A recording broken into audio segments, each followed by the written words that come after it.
আমার দুষ্টু মিষ্টি ছোট্ট ছোট্ট সোনাদের জন্য আজকে আবার রূপকথার গল্প কাঠের পুতুল। খুব সুন্দর গল্পটা, আমার তো ভীষণ ভালো লাগে, তাই তোমাদের আমি এটা বলছি, তোমরা মন দিয়ে শোনো। এক গ্রামে একজন ছুতর, একজন দর্জি, একজন স্যাঁকড়া এবং একজন ব্রাহ্মণ, এই চার বন্ধু বাস করত। একদিন কি হলো জানো? একদিন তারা আরো ভালো কাজের খোঁজে অন্য কোথাও যাবে বলে সবাই মিলে ঠিক করলো। প্রত্যেকেই নিজের নিজের যন্ত্রপাতি সাথে নিয়েছিল। মানে ধরো দর্জি যে কাজ করে, দর্জি কাজের জন্য যা যা যন্ত্রপাতি লাগে, মেশিন, ছুঁচ, সুতো সাথে নিল। স্যাঁকড়া কি করলো, তার টুকটাক করে কাজ করে যে সমস্ত ছোট ছোট ছেনি, হাতুড়ি, সেগুলো নিল। ব্রাহ্মণ কি করলো, তার পুজো করার জন্য বইপত্র নিল। ছুতোর মিস্ত্রি কি করলো, যে নাকি কাঠের জিনিস বানায়, সে কাঠের কাজ করবার জন্য হাতুড়ি, ছেনি, সমস্ত কিছু তার একটা বাক্স করে সবাই সবার জিনিসটা ভরে নিল। তারা সারাদিন হেঁটে একটা জঙ্গলের কাছে এলো। তখন সন্ধ্যের অন্ধকার হয়ে আসছিল, তাই বন্ধুরা সবাই ঠিক করলো যে রাতটা তারা একটা গাছের তলায় কাটাবে। স্যাঁকড়া তখন বলল, কি জানো বন্ধুরা, এটা কিন্তু বেশ ঘন জঙ্গল, এখানে চোর আর বন্য জন্তু সব রকমই আছে। আমি তো আমার সাথে বেশ কিছু সোনাও এনেছি। এসো আমরা তাহলে এক একজন পালা করে জেগে জেগে পাহারা দিই। বন্ধুদের সকলেই স্যাঁকড়ার কথাটা খুব পছন্দ হলো। মানে ওরা তিনজন ঘুমোবে, একজন জেগে থাকবে, আবার আরেকজন যে জেগেছিল সে ঘুমোবে, আবার তারপরে আবার তিনজন ঘুমোবে। এইভাবে সারা রাত্রিটা কেউ একজন জেগে থাকবে অনেকক্ষণ, আবার একজন ঘুমোবে, আবার কেউ একজন জেগে থাকবে, আবার একজন ঘুমোবে। এইভাবে তারা ঠিক করে নিল, বুঝেছ? প্রথমে ছুতোরের পালা, প্রথম রাত্রিরে ছুতোরের পালা, জাগবার পালা, যে কাঠের জিনিস বানায়। তাই অন্যরা নিশ্চিন্তে ঘুমোতে গেল। যদি ঘুমিয়ে পড়ে এই ভয়ে ছুতোর কিছু একটা কাজ করে নিজেকে ব্যস্ত রাখবে বলে ঠিক করলো। সে তার ঝোলা থেকে সব যন্ত্রপাতি বের করলো, তারপর গাছের থেকে একটা ডাল কেটে আনলো, তারপর তা খোদাই করে একটা পুতুল বানাতে আরম্ভ করলো। যতক্ষণে তার জেগে থেকে পাহারা দেবার পালা শেষ হয়ে গেল, ততক্ষণে তার পুতুল বানানো শেষ হয়ে গেছে। তখন দর্জি পুতুলটাকে দেখলো, তখন সে ঠিক করলো যে সুন্দর কাপড় দিয়ে তার পোশাক তৈরি করবে। তাই সে তার ঝোলা থেকে এক টুকরো সুন্দর কাপড় বের করে পুতুলের জন্য চমৎকার পোশাক তৈরি করলো। তাতে পুতুলটিকে আরো সুন্দর দেখাচ্ছিল।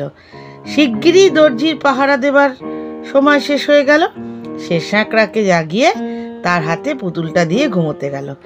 স্যাঁকড়াও পুতুলটিকে আরো সুন্দর করে সাজিয়ে তোলার জন্য তার হাতের কাজ আরম্ভ করলো। সে তার সোনা থেকে কিছুটা সোনা নিল আর পুতুলটির জন্য একজোড়া বালা বানালো, একটা হার ও একজোড়া কানের দুল সব তৈরি করলো। একদম শেষে ব্রাহ্মণের জেগে থেকে পাহারা দেবার পালা। স্যাঁকড়া তার কাছে পোশাকে অলংকারে সাজিয়ে পুতুলটিকে দিয়ে ঘুমোতে গেল। ব্রাহ্মণ কি করলো, পুতুলটির সৌন্দর্য দেখে সে অভিভূত হয়ে গেল। মানে সে একেবারে খুশি হয়ে গেল এবং অবাক হয়ে গেল যে কি সুন্দর পুতুল, তাকে গয়না দিয়ে জামা দিয়ে সাজালো। সে তখন কি করলো, ব্রাহ্মণ তখন কি করলো, বিদ্যার বলে পুতুলটিকে প্রাণ সঞ্চার করবে বলে ঠিক করলো। সে কিছু মন্ত্র উচ্চারণ করলো এবং পুতুলটির গায়ে মন্ত্রপুত পবিত্র জল ছিটিয়ে দিল। বাহ, অবাক কাণ্ড! পুতুলটি প্রাণ পেল। তার চোখ দুটি সবচেয়ে সুন্দর আর হাসিময় হলো। সে এখন একজন সুন্দরী তরুণী, ভীষণ প্রাণবন্ত নারী। সকালবেলা ঘুম থেকে জেগে উঠে সকলে সুন্দরী তরুণীটিকে দেখলো আর প্রত্যেকেই তাকে বিয়ে করতে চাইল।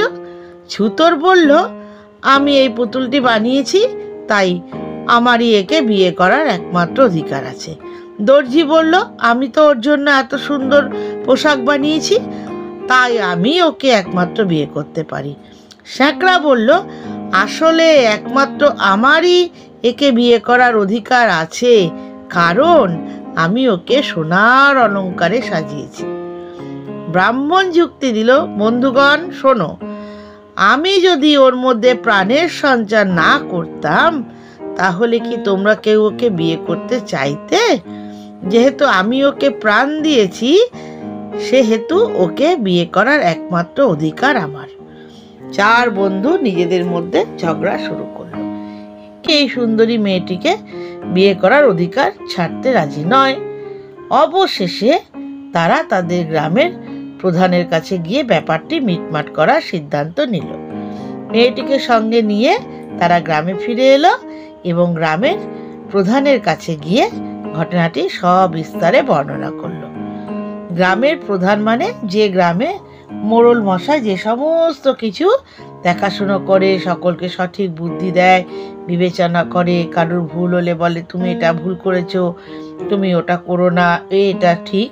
তাই জন্য সেই গ্রামের মোড়ল মশাইয়ের কাছে, প্রধানের কাছে সেই বিচারের জন্য তারা গেল। ছুতোর পুতুলটি তৈরি করেছে এবং ব্রাহ্মণ তাতে প্রাণ দিয়েছে, তারা তার কাছেই পিতৃ তুল্য। সেই জন্য তাদের কেউ পুতুলটিকে বিয়ে করতে পারে না। দর্জি পুতুলটিকে পোশাক পরিয়েছে, মামার কাজ করেছে, কারণ বিয়েতে কনের কাপড় আসে মামার বাড়ির থেকে, কাজেই সেও পুতুলটিকে বিয়ে করতে পারে না।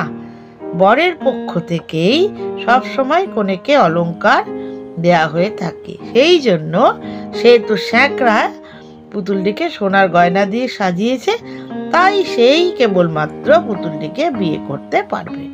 এইটা প্রধান মশাই বিচার করে বলে দিলেন। গ্রামের প্রধানের কথা শুনে স্যাঁকড়া তো মহা খুশি, কিন্তু ছুতোর, দর্জি আর ব্রাহ্মণ তো মোটেই খুশি হলো না। তবু কি করা, তাদের তো প্রধানের সিদ্ধান্ত মেনেই নিতে হবে। এবং খুব জাঁকজমকের সাথে স্যাঁকড়া আর সুন্দরী মেয়ের বিয়ে হয়ে গেল। তাহলে বন্ধুরা, গল্পটা তোমাদের কেমন লাগলো? কি সুন্দর একটা কাহিনী না? ওরা চার বন্ধু বেরোলো কাজ করতে, জঙ্গলের ধারে ওরা বিশ্রামের জন্য বসলো। রাত্রিটা ওরা নিজেদের মধ্যে জেগে থাকার সিদ্ধান্ত নিল, একটা পুতুল তৈরি করলো, তার প্রাণ হয়ে গেল, আর তাকে বিয়ে করার জন্য তাদের সকলে ব্যস্ত হয়ে গেল। প্রধান মশাই সুন্দর বিচার করে দিলেন।